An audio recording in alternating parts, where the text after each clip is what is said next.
Hey everybody, it's now right in the middle of June and we're having a wonderful growing season this year in 2020 in the Chattanooga area, and our garden is looking really good. And I've had some questions from some people wanting to know more about our garden and just see a little garden tour. So I thought, why not do a tour today?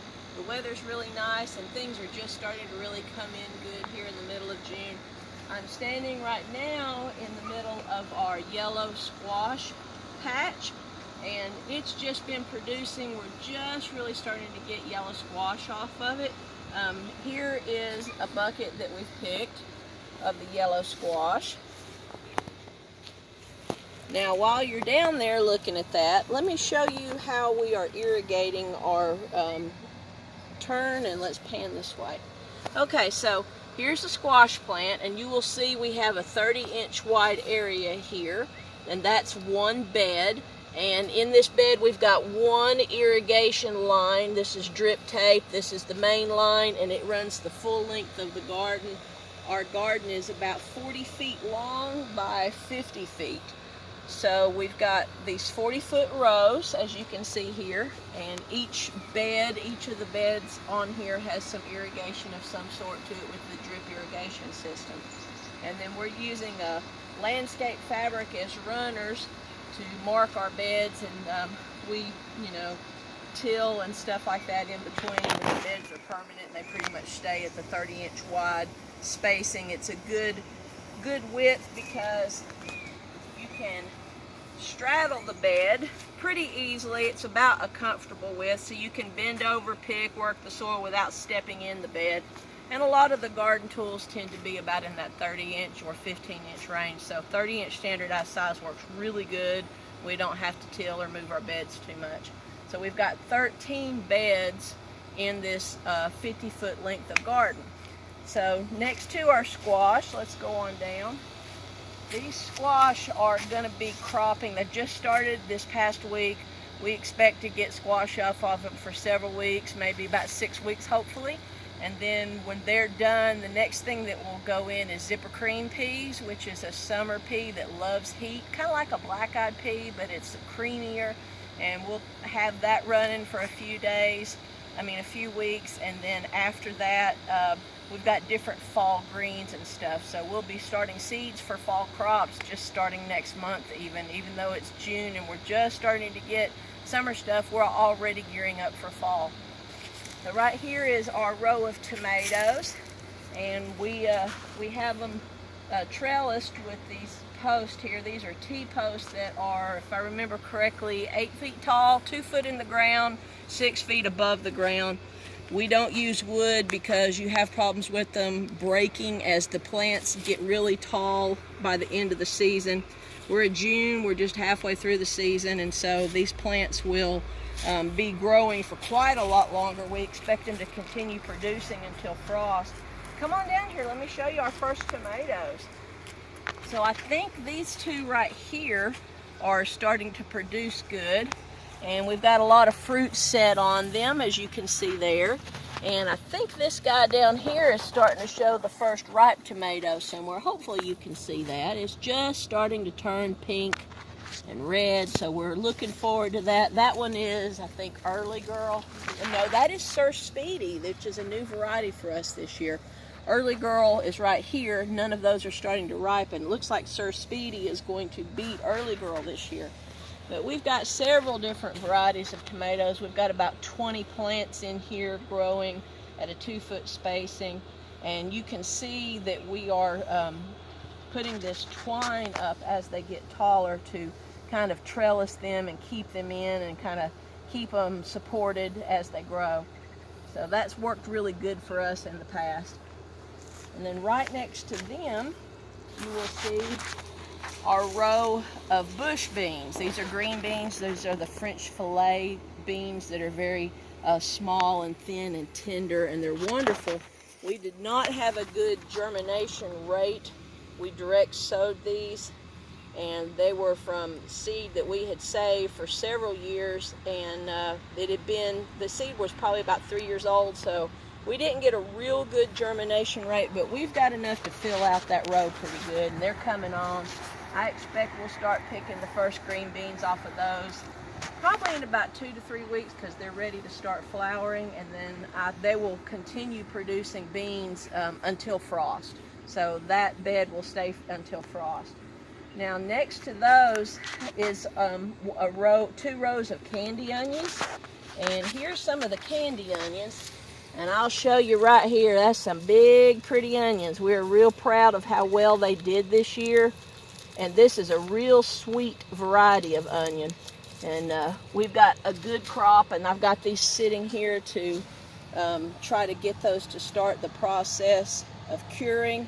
Next to those, we've got enchilium red and heirloom garlic that we like to grow, and I'll be pulling those probably in the next day or two. Let's see. So we got a real nice crop coming on the garlic.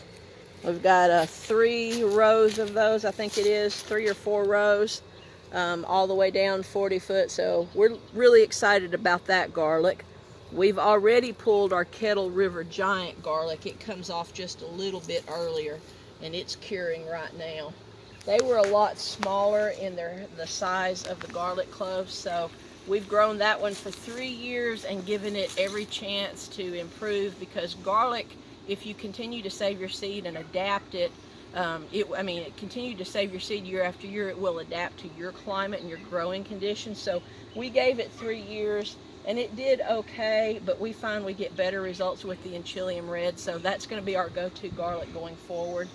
And then we had a few more rows of onions. We had a red marble candy onion, and then we grew a few Texas Ledger, and they didn't do real well for us.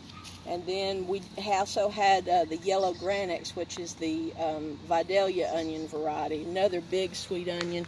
Those were the first to come off, and those are done. They did really good. I don't have any of those out here. The only thing that's left is a few candy onions at this point, and then that red marble, which is not quite, it's just now bulbing out. So I think it was a little bit more northern latitude it was adapted to, so we're probably not going to grow that one again. It's not real happy here, but at least we're going to get some good red onions this year.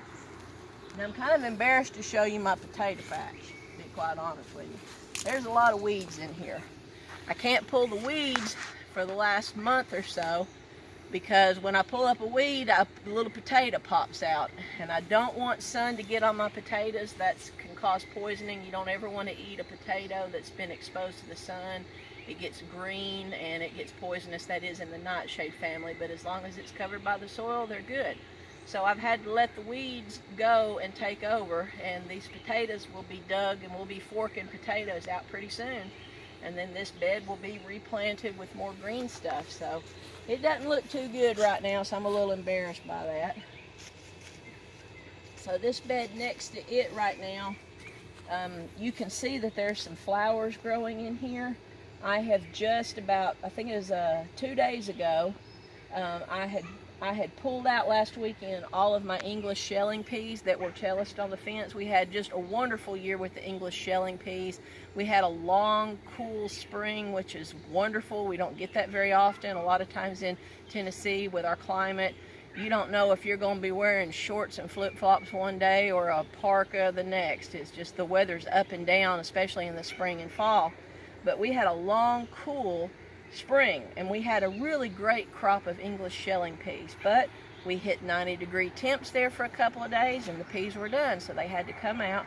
I have pulled those, and on top of our irrigation line, every 2 feet I have planted 1 row of yellow squash, and they should be just starting to come on about the time that the first 4 rows are done, and that way we'll be able to extend our harvest of the yellow squash a little bit longer and get some of that out of it until we're ready to pull them and plant something in there for fall. So this is a short-term crop, and we'll follow that up in the fall with another cool weather crop. And we've got these flowers here planted in between them, and these are marigolds. We like to grow marigolds because they have insect repelling properties, and it works really well. You have a lot of issues with bugs on our squash here in Tennessee, Georgia line. We're far enough south that we're dealing with heat, humidity, bugs, fungal diseases, and everything you can think of, and weeds are definitely a big problem this year, but this does help with the insects. It repels them, and so especially with the squash bugs and the cutworms, this is a good deterrent for them, that it's natural. We're all natural. We do not spray and use any chemicals. We're doing everything with organic techniques. As a sustainable farm, it's really important to us that we want to be able to walk out and just pick a tomato off the vine and eat it right there without having to wash it and hope that it doesn't have some systemic fungicide or pesticides in it. We want to be able to eat it without worrying. So for us, that's important, even if it means lower yields. And then next to that, we've got one row of carrots that are planted, and then our okra transplants will be going in right next to that on top of the drip irrigation line.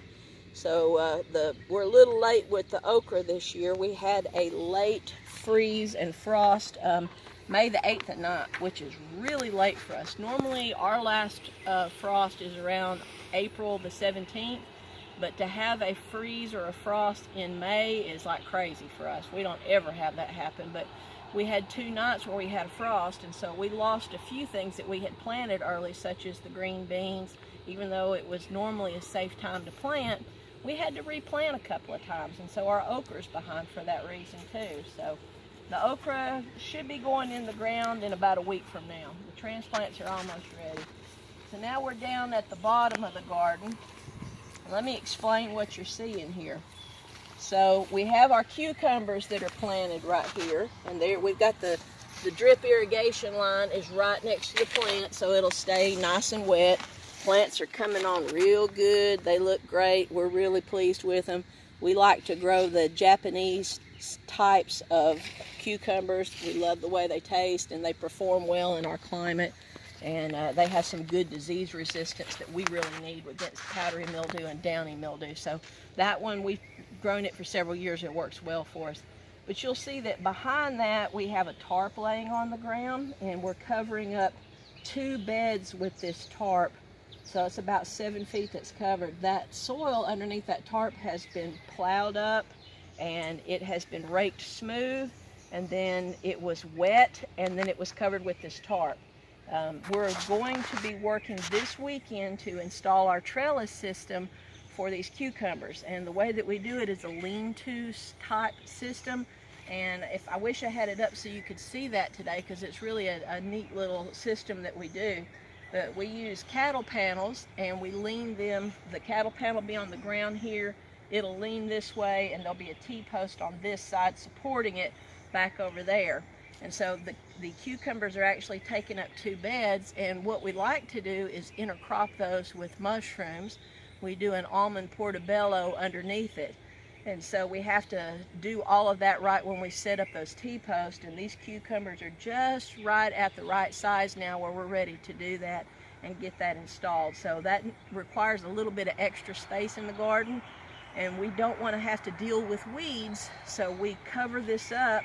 And this seed bed, this bed now, with it being wet and the tarp on top of it, will encourage any weed seeds that might be in the top couple of inches of soil to go ahead and germinate and die out, so that once we pull this out, if we see any weed seeds that are still thriving under there, growing in any way, we'll just go ahead and take our flame weeder and go down through there and just flame weed the whole bed, and then we'll have a nice stale bed and won't have to worry too much about weeds coming up. Because when we put the mushroom compost down on the ground and we top it with some kind of a casing layer, we're probably going to use rice seed hulls this year as our casing layer, as the mulch on top of it, and that will in effect keep all the weeds out. So between the stale weed bed, the thick layer of mulch on it, we won't have any more weed problems. So keeping this tarped until it's time to do that is really an important part of the equation, just to mitigate weed problems in that bed for the rest of the year. So that's kind of where we're at in the middle of June. We thank you for checking out this video. We just wanted to share that with you. Oh, I forgot something. So you see there's a raised bed behind me.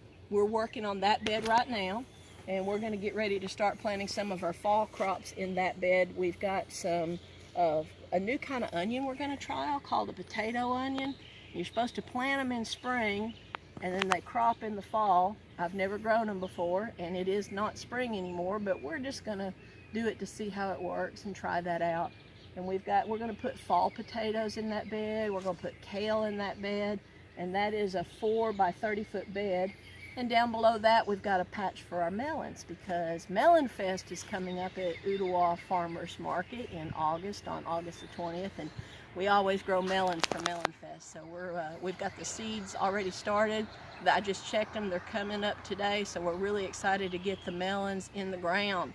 Yay, we love Melon Fest. So we've got a whole special area just for growing melons that is separate from what we're doing in this garden. So thank you so much for watching this garden tour. We hope that your garden is doing really well too this year, and we ask you to comment down below. Tell us how things are going for you. If you have any questions on what we're doing, or if you have any ideas for us on how we could do something better, we'd love to hear that. Please hit the like and subscribe button. That means a lot to us. Thank you so much. Bye-bye.